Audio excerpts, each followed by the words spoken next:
13 सितंबर 2008 राजधानी दिल्ली में शाम का समय था। सूरज ढल रहा था और पूरा शहर अपनी हर रोज की तरह रफ्तार से दौड़ रहा था। सड़कों पर गाड़ियों का शोर था, बाजारों में वीकेंड की रौनक थी। करोल बाग से लेकर कनॉट प्लेस और ग्रेटर कैलाश तक लोग अपनी अपनी दुनिया में व्यस्त थे। कोई खरीदारी में लगा था तो कोई अपने परिवार के साथ बाहर सुकून के पल बिता रहा था। सब कुछ बिल्कुल सामान्य लग रहा था, लेकिन किसी को अंदाजा भी नहीं था कि अगले कुछ मिनटों में यही सुकून चीखों में बदलने वाला है, जिसकी गूंज सालों तक सुनाई देने वाली थी। शाम करीब 6 बजे करोल बाग की गफार मार्केट के भीड़ भाड़ वाले इलाके में एक जोरदार धमाका होता है। धमाका इतना भयानक था कि आसपास की दुकानों के शीशे चकनाचूर हो जाते हैं और पलक झपकते ही भीड़ भाड़ वाला इलाका तबाही के मंजर में बदल जाता है। जो लोग अभी कुछ सेकंड पहले हंस बोल रहे थे, वो सड़कों पर लहूलुहान पड़े थे। किसी की मौके पर ही मौत हो गई, कोई दर्द से चीख रहा था तो कोई सड़क पर खून से सने कपड़ों में किसी अपने को पकड़कर बैठा था। चारों तरफ चीखे, भगदड़ और धुएं का गुबार छा जाता है। देखते ही देखते मीडिया के कैमरास वहां पहुंच जाते हैं और लाइव कवरेज शुरू हो जाती है। पूरे देश की नजरें टीवी स्क्रीन पर टिक जाती है और हर तरफ डर और बेचैनी का माहौल बन जाता है। लेकिन ये तो सिर्फ शुरुआत थी। अभी लोग इस धमाके की खबरें देख ही रहे थे कि तभी कनॉट प्लेस के 12 खंबा रोड पर दूसरा धमाका होता है और वहां भी हर तरफ तबाही का मंजर छा जाता है। लेकिन इससे पहले कि कोई कुछ समझ पाता, अगले ही मिनट दिन का तीसरा जोरदार धमाका कनॉट प्लेस के सेंट्रल पार्क में होता है। यहाँ शाम के समय सैकड़ों लोग मौजूद रहते हैं, इसलिए यहाँ धमाके की वजह से ऑन स्पॉट कई लोगों की मौत हो जाती है। इसके बाद तो पूरी दिल्ली में खतरे के सायरन बजने लगते हैं। लोगों में बुरी तरह खौफ बैठ जाता है, लेकिन अफसोस ये तबाही अभी और चलने वाली थी। अगले 2 से 3 मिनट के भीतर ग्रेटर कैलाश 1 के एम ब्लॉक मार्केट में लगातार 2 और धमाके होते हैं। इन धमाकों की इंटेंसिटी इतनी ज्यादा थी कि एक ही झटके में जहां कई लोगों की जान चली जाती है, तो करीब 10 दुकानें मलबे में तब्दील हो जाती है। इस तरह एक के बाद एक इन 5 सीरियल ब्लास्ट ने पूरी दिल्ली को दहला कर रख दिया। केवल आधे घंटे के भीतर इन 5 हमलों में 39 मासूम लोगों की जान चली गई और 150 से ज्यादा लोग गंभीर रूप से घायल हो गए। धमाकों के बाद पूरी दिल्ली के अस्पतालों के इमरजेंसी वार्ड्स में घायलों की चीख पुकार मची हुई थी। घायलों में कई लोग ऐसे थे जिनके शरीर में बम के छर्रे बुरी तरह धंसे हुए थे और वो जिंदगी और मौत के बीच झूल रहे थे। इतने हाई सिक्योर एरिया में जिस टाइमिंग के साथ ये 5 धमाके हुए, उसने साफ कर दिया कि देश के खिलाफ कोई बहुत बड़ी साजिश रची गई है। इन धमाकों में अमोनियम नाइट्रेट और टाइमर डिवाइसेस का इस्तेमाल किया गया था और बमों को डस्टबिन और कारों में रखकर भीड़ भाड़ वाले इलाकों को निशाना बनाया गया था। डरावनी बात यह थी कि 5 जगहों पर हुए धमाकों के अलावा दिल्ली में 4 और जगह पर टाइमर बॉम्ब्स रखे गए थे। ये अगले 4 bombs India Gate, Regal Cinema, Connaught Place और पार्लियामेंट स्ट्रीट जैसी जगहों पर लगाए गए थे, जिन्हें समय रहते अथॉरिटीज ने डिफ्यूज कर दिया। यानी अगर ये भी फटते तो बर्बादी और भी ज्यादा होती। हालात की गंभीरता को देखते हुए बड़े शॉपिंग मॉल्स खाली कराए गए, दिल्ली मेट्रो के बड़े हिस्से बंद कर दिए गए और नॉर्थ इंडिया के कई शहरों और फेमस जगहों को हाई अलर्ट पर डाल दिया गया। इसी बीच इन धमाकों के कुछ ही मिनट बाद देश के बड़े मीडिया हाउसेस और न्यूज चैनलों के इनबॉक्सेस में the message of death title से एक ईमेल पहुंचता है, जिसे पढ़कर हर किसी के रोंगटे खड़े हो जाते हैं। उस ईमेल में लिखा था, अल्लाह के नाम पर इंडियन मुजाहिदीन ने एक बार फिर हमला किया है, जो कर सकते हो कर लो। इससे साफ हो गया कि यह कोई अचानक हुआ हमला नहीं, बल्कि एक वेल कोऑर्डिनेटेड टेरर नेटवर्क का हिस्सा था और यह पहली बार नहीं हुआ था। इसी साल 2008 में इससे पहले 13 मई को जयपुर में 9 आतंकी धमाके हुए थे, जिनमें 63 लोगों की जान गई थी। इसके बाद 25 जुलाई को बैंगलोर में धमाके हुए और फिर 26 जुलाई को अहमदाबाद में 21 ब्लास्ट हुए, जिनमें 50 से ज्यादा लोगों की जान चली गई थी। यानी दिल्ली में हुए धमाके आतंकियों का इस साल का चौथा बड़ा हमला था, जिसने एक बार फिर पूरे देश को हिलाकर रख दिया था। इंडियन मुजाहिदीन का टेरर नेटवर्क अब पूरे देश में मौत का जाल बिछा रहा था और उसे रोकना देश की सुरक्षा के लिए पहली प्रायोरिटी बन चुका था। ऐसे में इसके जवाब में दिल्ली पुलिस एक ऐसा कारनामा करने वाली थी जो आतंक के खिलाफ जंग को नई दिशा तो देने वाला था, लेकिन साथ ही देश में एक बड़ा विवाद भी खड़ा कर देने वाला था। दिल्ली में हुए इन धमाकों के बाद जहां एक तरफ लोगों के मन में खौफ था तो दूसरी तरफ मासूमों की मौत पर पूरे देश का खून उबल रहा था। लोग सरकार और पुलिस की नाकामी पर सवाल उठाते हुए सड़कों पर उतर चुके थे। हर कोई ये सोचकर कांप रहा था कि आतंकी हमारे बीच ही कहीं छिपे हैं और इंटेलिजेंस एजेंसीज और पुलिस कुछ भी नहीं कर पा रही। इधर दिल्ली पुलिस अब इन धमाकों की तफ्तीश में जुट चुकी थी। जांच में पुलिस को पता चला कि आतंकियों ने धमाकों के बाद ईमेल भेजने के लिए मुंबई के एक अनसिक्योर्ड वाईफाई का यूज किया था, लेकिन जांच में पता चला कि वो वाईफाई एक यूएस सिटीजन का था जो खुद इस बात से अनजान था कि किसी ने उसके वाईफाई को यूज किया है। इस डिजिटल ट्रेल ने एक बात साफ कर दी थी कि आतंकियों का ये नेटवर्क सिर्फ खतरनाक ही नहीं बल्कि टेक्निकली बहुत शातिर भी है। जैसे जैसे जांच आगे बढ़ी, दिल्ली पुलिस ने गुजरात और राजस्थान में हुए पिछले धमाकों की कड़ियों को दिल्ली में हुए धमाकों से जोड़ना शुरू किया। इन मामलों में पहले से ही कुछ मोबाइल नंबर इंटेलिजेंस एजेंसियों के रेडार पर थे। जब उन नंबरों की एक्टिविटी को दिल्ली धमाकों के दिन से मिलाया गया तो एक खौफनाक पैटर्न सामने आया। उन सस्पिशियस नंबर्स में कई नंबर जयपुर, अहमदाबाद और दिल्ली में ठीक धमाकों के समय अचानक स्विच ऑफ हो गए थे। ये कोई इत्तेफाक नहीं बल्कि एक कोऑर्डिनेटेड पैटर्न था। इसी दौरान मुंबई पुलिस ने उस्मानी नाम के एक कार थीफ को गिरफ्तार किया जो आतंकियों को चोरी की गाड़ियां सप्लाई करता था। पूछताछ में उसने एक बड़ा खुलासा किया। उसने बताया कि इन सभी धमाकों का मास्टरमाइंड बाशिर भाई था, जिसका असली नाम आतिफ अमीन था। अहमदाबाद धमाकों के बाद आतिफ अमीन अपने साथियों के साथ राजधानी एक्सप्रेस से दिल्ली आया था और उस्मानी खुद उनके साथ दिल्ली के बाटला हाउस तक आया था। हालांकि आतिफ उसे अपने ठिकानों तक नहीं ले गया था। अब तस्वीर धीरे धीरे साफ होने लगी थी। दिल्ली पुलिस को अंदाजा हो चुका था कि इन सभी धमाकों के पीछे एक ही कोर ग्रुप है जिसका मास्टरमाइंड 24 साल का आतिफ अमीन है और उसका ठिकाना बाटला हाउस में ही कहीं है।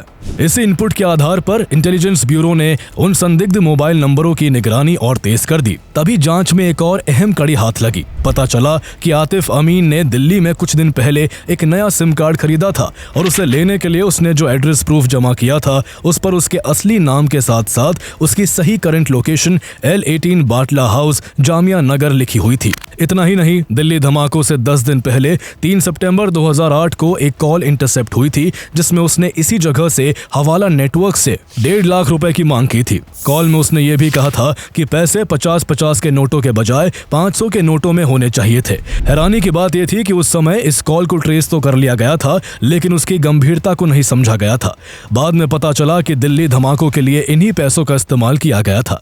इसके अलावा 6 सितंबर की एक और इंटरसेप्टेड कॉल में आतिफ अमीन अपने साथी मोहम्मद शकील से गफ्फार मार्केट में एक ऑटो रिक्शा की पार्किंग के बारे में बात कर रहा था। साथ ही वो उसे एक बैग और एक बोतल खरीदने के लिए कह रहा था।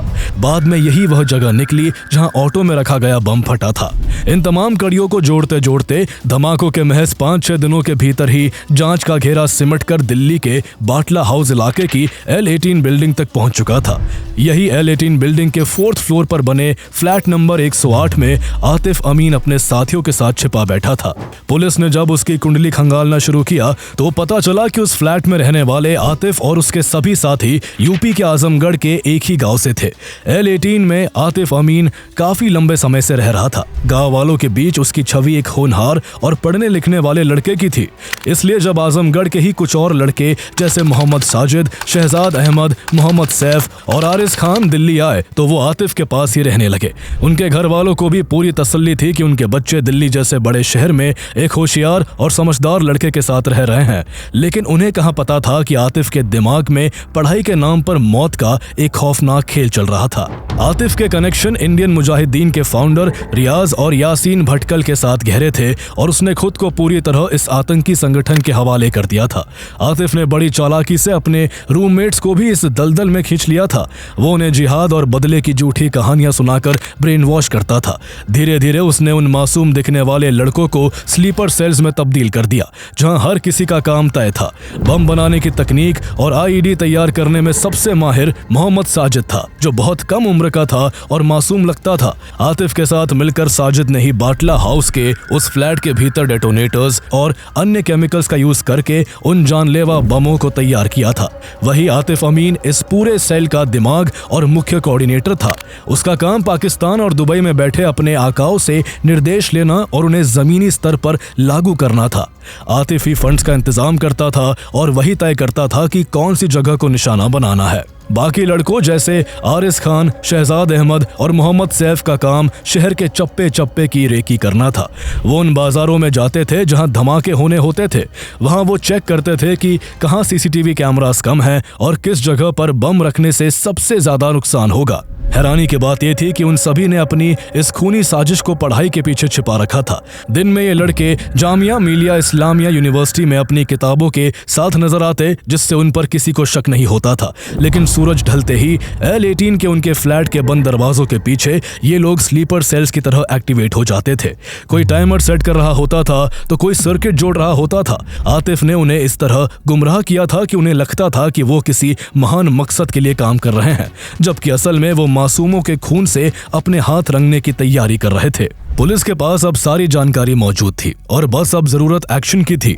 बॉम्बिंग्स के 5 दिन बाद 18 सितंबर की रात जॉइंट कमिश्नर करनाल सिंह को पुख्ता खबर मिलती है कि L18 में छिपे आतंकी अब वहां से भागने की फिराक में है। पुलिस के पास अब वक्त नहीं था, क्योंकि अगर ये आतंकी एक बार उस घनी आबादी वाली गलियों में गायब हो जाते तो उन्हें दोबारा ढूंढ पाना नामुमकिन हो जाता। इसलिए फौरन इंस्पेक्टर मोहन चंद शर्मा की लीडरशिप में एक स्पेशल टीम तैयार की जाती है, जिसमें SI रविंद्र त्यागी और हेड कांस्टेबल बलवंत सिंह समेत 7-8 पुलिस वाले शामिल थे। इस ऑपरेशन के लिए सावधानी बरतना बेहद जरूरी था, क्योंकि जामिया नगर जैसे भीड़ भाड़ वाले इलाके में भारी पुलिस बल या यूनिफॉर्म में जाना आतंकियों को अलर्ट कर सकता था। इसलिए पुलिस सिविल ड्रेस में जाने वाली थी। चूंकि आतिफ ने एक नया सिम कार्ड खरीदा था, इसलिए टीम को लीड कर रहे इंस्पेक्टर मोहन चंद शर्मा का अंदाजा था कि उसकी वेरिफिकेशन के लिए टेलीकॉम कंपनी का एजेंट जरूर उनके फ्लैट पर जाएगा। इंस्पेक्टर मोहन चंद शर्मा ने इस मौके का पूरा फायदा उठाया और प्लान बनाया कि पुलिस के एक जवान को वोडाफोन कंसल्टेंट बनाकर फ्लैट के अंदर भेजा जाएगा, जो वहां मौजूद संदिग्धों की पूरी जानकारी निकाल सके। इस बीच बाकी टीम को जिम्मेदारी दी गई थी कि वो उस 4 मंजिला मकान के एंट्री एंड एग्जिट गेट को पूरी तरह ब्लॉक कर दे, ताकि कोई बचकर ना निकल पाए। इसके अलावा हथियारों को भी कपड़ों के भीतर इस तरह छिपाया गया कि बाहर से किसी को शक ना हो। पुलिस का मुख्य मकसद रेकी करते हुए सीधे आतंकियों को दबोचना था और उन तमाम सबूतों और डॉक्यूमेंट्स को भी बरामद करना था जो पूरे इंडियन मुजाहिदीन नेटवर्क का पर्दाफाश कर सके। इसके बाद 19 सितंबर 2008 की सुबह पुलिस की ये टीम जामिया नगर के इस इलाके में पहुंचती है। स्पेशल सेल के एक सब इंस्पेक्टर धर्मेंद्र को एक वोडाफोन टेलीकॉम एजेंट बनाकर उस बिल्डिंग में भेजा जाता है। धर्मेंद्र के हाथ में कुछ फॉर्म्स और बैग था ताकि किसी को शक ना हो। उन्होंने सीधा L18 बिल्डिंग के 4th फ्लोर के रूम नंबर 108 का रुख किया। जैसे ही अंदर से एक लड़के ने गेट खोला, धर्मेंद्र ने अपनी तेज नजरों से अंदर का मुआयना किया और वहां मौजूद चेहरों को पहचान लिया। वेरिफिकेशन का नाटक करके वो बाहर आ गए और बाहर आते ही उन्होंने इंस्पेक्टर मोहन चंद शर्मा को इशारा कर दिया कि शिकार अंदर ही है। उन्होंने टीम को यह भी जानकारी दी कि इस फ्लैट में एंटर करने के लिए 2 दरवाजे हैं। एक मेन गेट था और दूसरा एक L शेप्ड कॉर्नर वाला दरवाजा था। इस रेकी ने पुलिस को वो आखिरी यकीन दिला दिया जिसकी उन्हें तलाश थी और अब फाइनल स्ट्राइक की बारी थी। इसके बाद सुबह करीब 10:30 बजे पुलिस की ये टीम सधे हुए कदमों से उस फ्लैट की ओर बढ़ने लगती है। इस दौरान पुलिस ने बुलेट प्रूफ जैकेट भी नहीं पहनी थी, क्योंकि भारी जैकेट के साथ आम नागरिक जैसा दिखना मुश्किल था। पुलिस को भरोसा था कि या तो आतंकी खुद सरेंडर कर देंगे या वो उन्हें बिना खून खराबे के दबोच लेंगे, लेकिन हकीकत कुछ और ही होने वाली थी। इंस्पेक्टर मोहन चंद शर्मा उस फ्लैट के दरवाजे तक पहुंचकर मेन गेट को नॉक करते हैं, लेकिन इस बार दरवाजा नहीं खुलता, क्योंकि अब आतंकियों को शक हो गया था। कई बार नॉक करने के बाद भी जब वो दरवाजा नहीं खुलता है तो मोहन चंद शर्मा बिना वक्त गवाए L शेप वाले दरवाजे पर पहुंचते हैं और जोरदार धक्का देते हैं। वो दरवाजा बस हल्का सा बंद था और तुरंत खुल जाता है। पुलिस की इस अचानक एंट्री से अंदर छिपे आतंकी बिना कोई मौका दिए अंधाधुंध गोलीबारी शुरू कर देते हैं। पुलिस टीम को इस अचानक हुए हमले से संभलने का जरा भी वक्त नहीं मिलता है। इस गोलीबारी में सबसे आगे चल रहे इंस्पेक्टर मोहन चंद शर्मा को कंधे और पेट में कई गोलियां लगती है। गोलियों की तड़तड़ाहट से पूरा फ्लैट गूंज उठता है और मोहन शर्मा बुरी तरह लहूलुहान होकर जमीन पर गिर पड़ते हैं। इसी हमले की चपेट में हेड कांस्टेबल बलवंत सिंह भी आ जाते हैं और वो भी गंभीर रूप से जख्मी हो जाते हैं। वो पूरा कॉरिडोर अब एक जंग के मैदान में तब्दील हो चुका था, जहां एक तरफ पुलिस अपने घायल साथियों को बचाने की जद्दोजहद कर रही थी और दूसरी तरफ आतंकी मौत के खौफ में लगातार ट्रिगर दबा रहे थे। आतंकी किसी भी कीमत पर वहां से भागना चाहते थे और इसके लिए वो पुलिस पर फायरिंग करने से भी नहीं हिचकिचाए थे। इंस्पेक्टर मोहन शर्मा जैसे अनुभवी अधिकारी पर हुआ ये हमला पूरी टीम के लिए एक बड़ा झटका था, लेकिन स्थिति की गंभीरता को देखते हुए पुलिस ने भी बिना वक्त गवाए गोलीबारी करनी शुरू कर दी। इसी बीच एसीपी संजीव कुमार यादव अपनी बैकअप टीम के साथ L18 बिल्डिंग पहुंच चुके थे। जैसे ही संजीव यादव को वायरलेस पर फायरिंग और अधिकारियों के घायल होने की खबर मिलती है, वो बिना वक्त गवाए तुरंत चौथे फ्लोर पर आकर मोर्चा संभाल लेते हैं। संजीव यादव के नेतृत्व में बैकअप टीम ने न केवल बिल्डिंग को चारों तरफ से घेरा, बल्कि अंदर फंसी टीम को कवर फायर देना शुरू कर दिया। भारी गोलीबारी के बीच उन्होंने लहूलुहान हालत में पड़े इंस्पेक्टर मोहन चंद शर्मा और हेड कांस्टेबल बलवंत सिंह को वहां से तुरंत अस्पताल की ओर रवाना किया। इसके बाद एसीपी संजीव यादव ने अपनी टीम को क्लियर इंस्ट्रक्शंस दिए कि कोई भी आतंकी बचकर नहीं निकलना चाहिए। इसके तुरंत बाद दोनों तरफ से गोलियों की ऐसी बौछार शुरू हुई कि बाटला हाउस की वो खामोश और तंग गलियां धमाकों और गोलियों की तड़तड़ाहट से गूंज उठी। करीब 20 मिनट तक चली इस भीषण मुठभेड़ में बारूद का धुआं और चीख पुकार चारों तरफ फैल गई थी।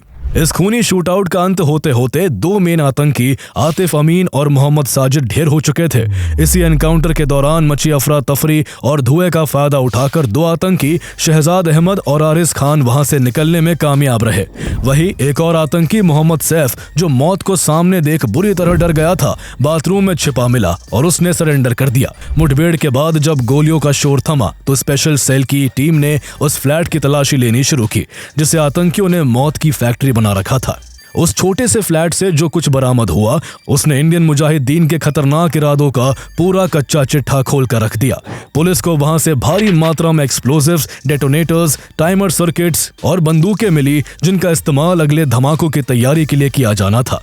इसके अलावा कमरे के कोनों से कई सिम कार्ड्स, फेक आईडीज और मोबाइल फोन्स, लैपटॉप और पर्सनल डॉक्यूमेंट्स बरामद हुए जिनसे आतंकियों के इंटरनेशनल कनेक्शंस का सुराग मिला। इसके अलावा नक्शे और डॉक्यूमेंट्स में जयपुर, अहमदाबाद, बैंगलोर और दिल्ली समेत उन सभी जगहों की निशानदेही थी जहां जहां इस साल इंडियन मुजाहिदीन ने हमले किए थे। चौंकाने वाली बात यह थी कि उनका अगला निशाना फिर से दिल्ली के व्यस्त बाजार थे। इन बरामदगियों ने यह साबित कर दिया कि अगर पुलिस सही समय पर वहां नहीं पहुंचती तो राजधानी में एक और बड़ी तबाही मचनी तय थी। दिल्ली पुलिस के लिए यह एक बड़ी कामयाबी थी, लेकिन इसकी कीमत उन्हें अपने जाबाज इंस्पेक्टर मोहन चंद शर्मा को खोकर चुकानी पड़ी।